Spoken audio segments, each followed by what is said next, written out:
সকল ছাত্রছাত্রীদের কলেজে ভর্তি সুনিশ্চিত করা, কলেজে বিদ্যালয়ে প্রয়োজনীয় সংখ্যক স্থায়ী অধ্যাপক নিয়োগ করা, পাশাপাশি বর্ধিত ফি প্রত্যাহার করা সহ 5 দফা দাবিতে উচ্চশিক্ষা অধিকর্তার নিকট ডেপুটেশন প্রদান করে All India Democratic Students Organisation. সাংবাদিকদের মুখোমুখি হয়ে মৃদুল কান্তি সরকার জানায়, বুধবার উচ্চশিক্ষা অধিকর্তার নিকট 5 দফা দাবি তুলে ধরা হয়।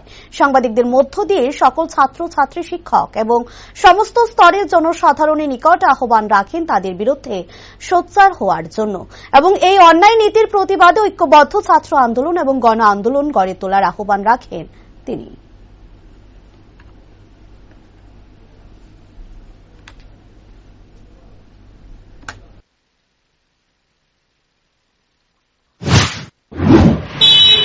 আমরা এআইডিএল ত্রিপুরা রাজ্য সাংগঠনিক কমিটির পক্ষ থেকে আজ উচ্চশিক্ষা অধিকর্তার নিকট প্রত্যেকটা ছাত্রছাত্রীর কলেজে ভর্তি সুনিশ্চিত করা, স্থায়ী অধ্যাপক কলেজগুলিতে নিয়োগ করা, বর্ধিত ফি প্রত্যাহার সহ 5 দফা দাবিতে আজ স্মারকলিপি তুলে ধরব।